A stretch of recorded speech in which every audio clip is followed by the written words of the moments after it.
when the reward does not equal the work put into the endeavor. Burnout. It's been 1,069 days since I started Duolingo. And when I decided to take a proficiency test to see where I stood, things didn't go exactly as I expected. I was able to reach an A1, or the lowest level of proficiency in the European language learning framework system. So it took me 3 years of effort to only cover basic German. But before I ditch Duolingo completely, I want to get a second opinion, and I know just who to ask.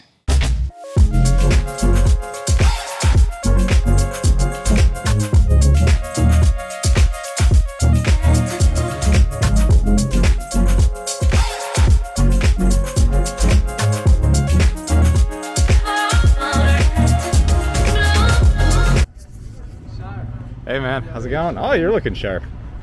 Hey.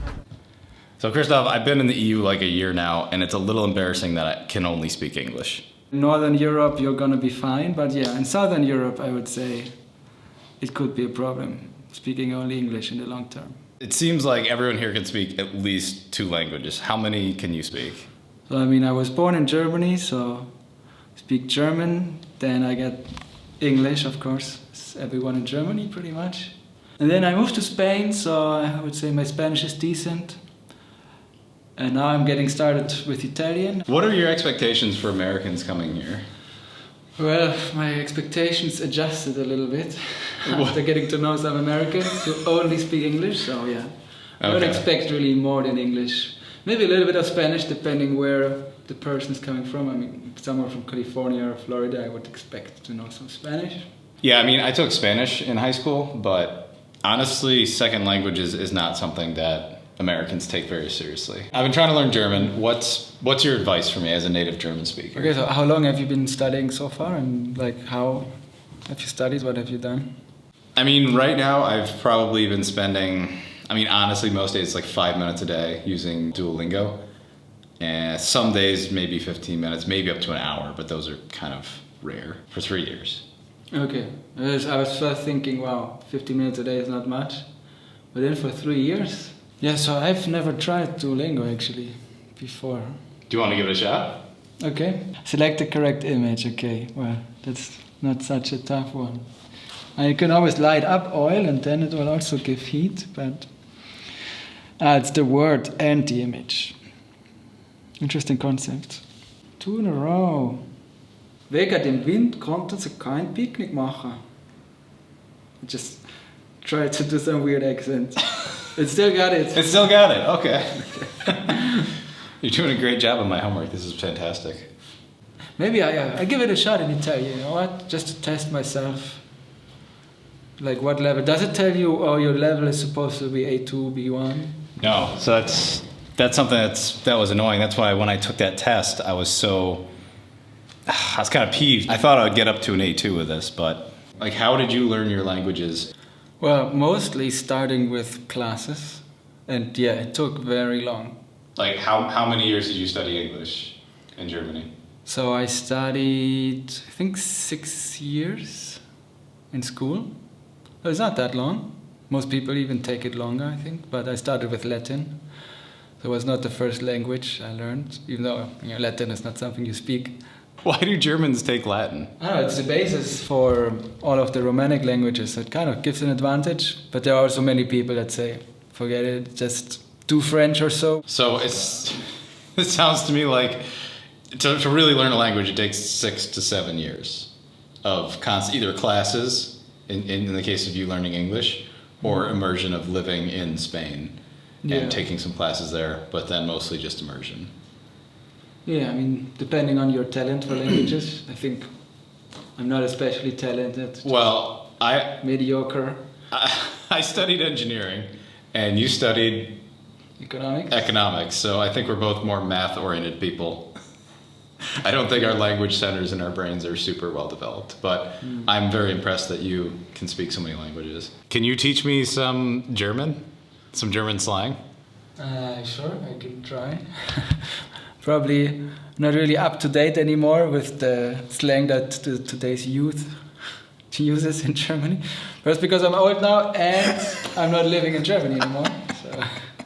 Like, what are just some common expressions people use in everyday life? Like, even greetings. Like, is Guten Tag, is that too formal? Like, do people actually use that?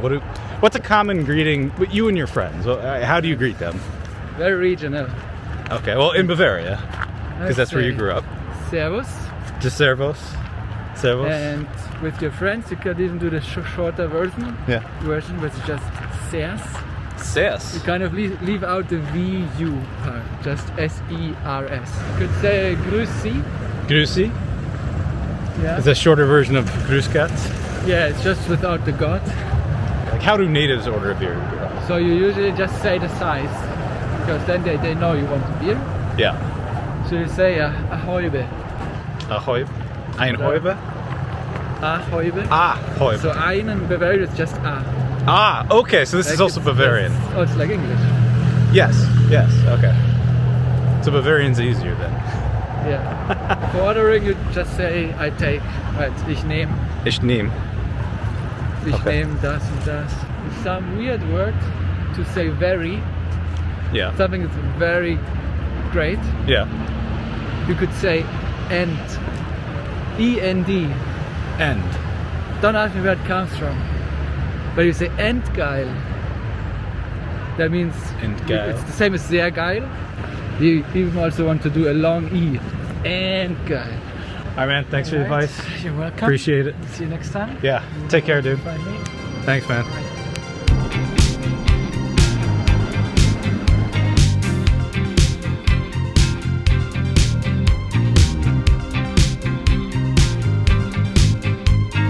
I'm trying something new.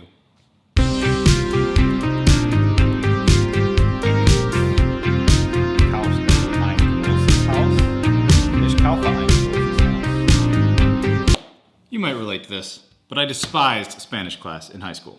However, years later, when I decided on my own that I want to learn German, I think that is one of the reasons I was so attracted to Duolingo. It didn't feel like class. Plus, it didn't try and bog you down with grammar and conjugations from day one. Using Duolingo for the past few years have helped me grow my base knowledge of German and get me to the point where I actually want to take a structured A2 level language course. Now, the one I happen to find is a course called SmarterGerman, which I think is made by just one guy, and the sole mission is to teach German to native English speakers. Now, because I've only been using this app for a few weeks, I'm not going to do a review or anything like that in this video, but I want to leave you with a few reasons why you may want to try a similar course if you were stuck like I was. Structured courses can make it much easier to figure out where you are in your abilities, rather than experience points on Duolingo. Second, these courses tend to focus more on listening comprehension. This is really important for me because it's one of the areas I'm most self-conscious in when I'm talking with native German speakers. These courses also go into more detail on grammar and other advanced subjects that Duolingo isn't as good at covering. Last thing I've noticed about this course is it tends to use more commonly used words and phrases than I found on Duolingo. Now that I've made the leap to a more formal language learning experience, I could see taking it one step further and going for a full immersion class, but to be honest, that still kind of terrifies me. If you have any advice for me, I would love to know what your experiences have been, but for now, I'm going to continue using Duolingo for my Italian because even good habits are hard to break.